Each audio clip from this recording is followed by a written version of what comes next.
Hello and welcome to another video of one pager note series of completing the Lakshmikant. Here we are going to discuss the basic structural doctrine. From Lakshmikant I have taken the important things. The most important things are the judgments. Okay, उससे पहले just एक basic ले लेते हैं कि आखिर basic structure है क्या.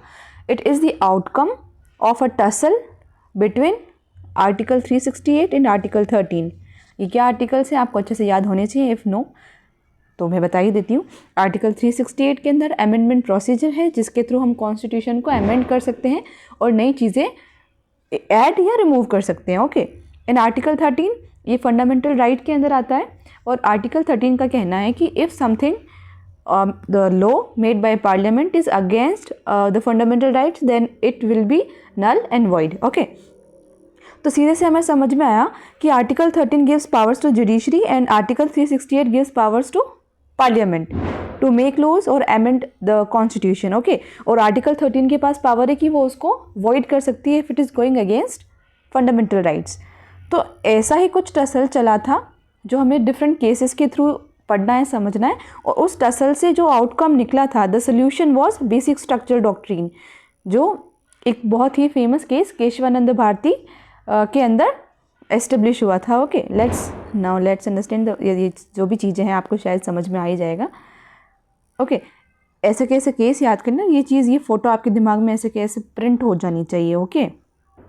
तो जैसा हमने डिस्कस किया कि डिफरेंट केसेस के थ्रू बेसिक स्ट्रक्चर एस्टेब्लिश हुआ, तो कौन से केसेस थे.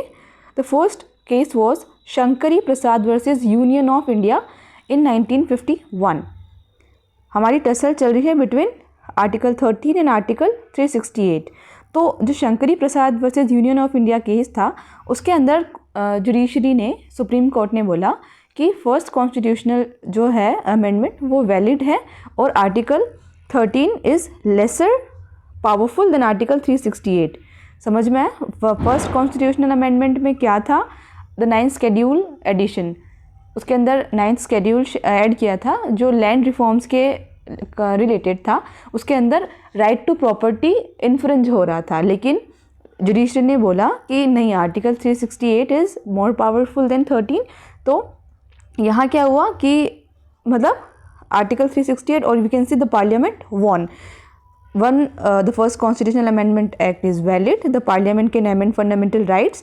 Article 13 is for ordinary law, not for constitutional laws. समझ में आया कि आर्टिकल 13 में बोलते हैं ना कि जो सारे laws हैं, if they are inconsistent with the fundamental rights, then they are null and void. तो उसके अंदर बोला कि जो 13 के अंदर law की definition है, it is not for constitutional amendment laws.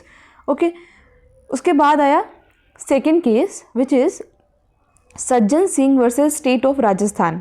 इसके अंदर भी सेम चीज़ को रीआइटरेट किया and this case was of 1965, this was of 1951. Okay. इसके अंदर भी सेम चीज़ को रीआइटरेट किया कि जो पार्लियामेंट है it can amend the fundamental rights also.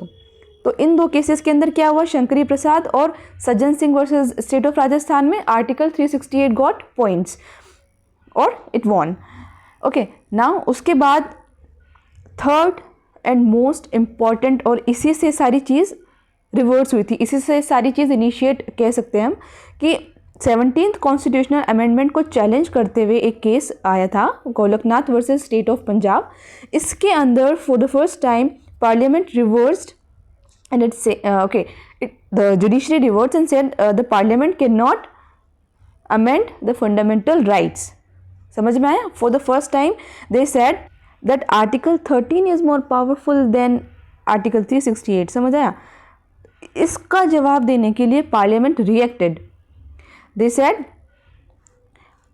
it is not fair and they came up with 24th constitutional amendment act. और उसके अंदर क्या बोला था कि article 13 can also be used against fundamental rights, और simply 368 जो आर्टिकल है वो लॉ नहीं माना जाएगा अंडर आर्टिकल 13. जैसा आपने बोला ना, जो चीज़ पहले बोली जा रही थी कि आर्टिकल 368 कॉन्स्टिट्यूशनल लॉज को हम काउंट नहीं करेंगे एज लॉ इन आर्टिकल 13, उसी चीज़ को एज अमेंडमेंट लिख दिया गया कि constitutional amendment act is not law under article 13.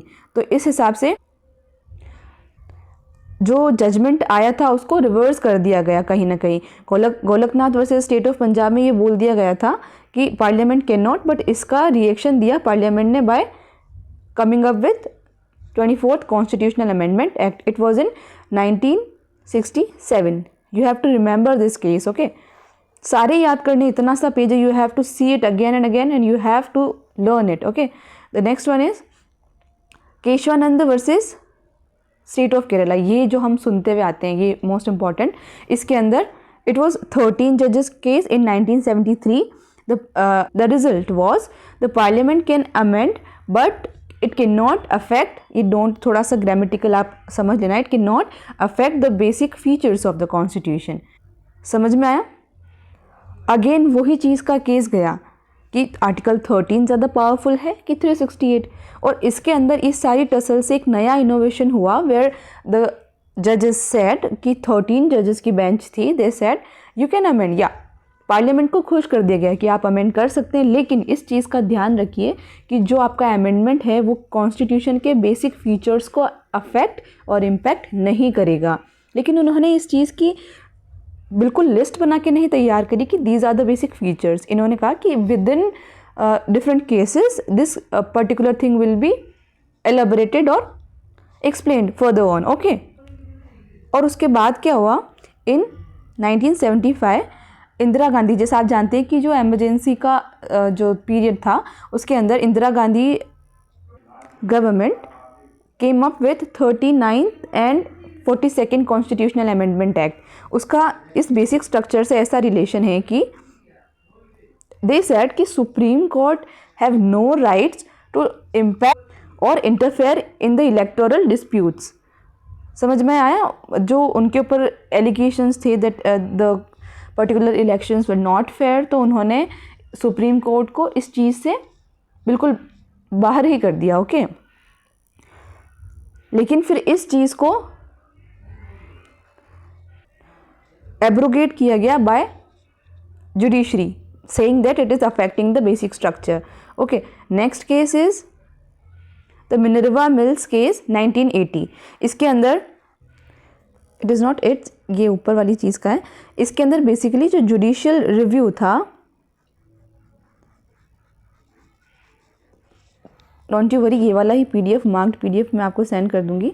Judicial review था, उसको बेसिक स्ट्रक्चर के अंदर इंक्लूड करा गया कि जुडिशियल रिव्यू भी बेसिक स्ट्रक्चर का पार्ट है, ओके। बिल्कुल साफ, इसको साफ कर देती हूँ, आप यही PDF आपको मिल जाएगा, ओके ओके, ठीक है। The next case is Waman Rao versus union of India 1980। इसके अंदर क्या हुआ था कि जब ये बेसिक स्ट्रक्चर डॉक्ट्रिन जब बन चुका था, उसके बाद बहुत सारे ऐसे केसेस थे और ऐसे इंस्टेंसेस थे, ऐसे लॉज थे जो इनकंसिस्टेंट थे with regard to basic structure. तो सारे केसेस सामने आने लगे कि भाई इसको भी सही करो, इसको भी नल एंड वॉइड करो एज सच। तो फिर इसका सोल्यूशन निकाला कि ऐसे तो कितनी सारी चीज़ें होगी, किस चीज़ को हम चेंज करेंगे, ओके। तो वामन राव केस में ये बोला गया कि जो भी केसेस और जो भी लॉज आफ्टर 1973 की जो केस था केशवानंद भारती, उसके बाद हैं, उसी चीज़ को हम बेसिक स्ट्रक्चर के लेंस से देखेंगे, अदरवाइज पहले वाले को ऐसा एज सच इम्पैक्ट या चेंज नहीं किया जाएगा, ओके। तो इस चीज़ को बोला कि रेट्रोस्पेक्टिव नहीं है, it's prospective after 1970। Retrospective means कि जो लॉ टाइम से पहले चलता है, कि आज अगर कोई हमने रूल बना दिया तो उस चीज़ को, जैसे फॉर एग्जांपल एक रूल बनाया for companies to give more 50% taxes, तो वो चीज़ आज से पहले भी चल रही है। मान लो कि आज से पहले वाले जो टैक्स आपने पे करें उसमें से भी आप आज देंगे, तो उसको बोलते हैं रेट्रोस्पेक्टिव। लेकिन जो आज से चल रहा है और आज के बाद आपको देना है उसको बोलते हैं प्रोस्पेक्टिव। समझ में आया? तो ये बेसिक स्ट्रक्चर का चीज़ ख़त्म। आपको ये सारे, सॉरी ये चीज़ आपको देनी थी ना, ओके। ये चीज़ कंप्लीट है, आपको यही सारे केसेस याद रखने। इसी लेक्चर को 2-3 बार देख लीजिएगा, इससे आपके प्री के क्वेश्चंस भी डन हैं एंड मेंस में भी ये जो 1-2 केसेस हैं वो हमें ये इससे ज़्यादा कुछ भी नहीं लिखना होता है, ओके। अब कुछ फीचर्स भी देख लेते हैं कि क्या फीचर्स हैं, बेसिक फीचर्स जैसे हैं for example supremacy of the constitution, sovereign socialist democratic republic judicial review, limited powers of parliament to amend the constitution, power of supreme court, for example जो articles हैं, Article 32, 136, 141, 142, power of High Court, Article 226 and 227, effective across to justice, free and fair elections, independence, okay, independent judiciary,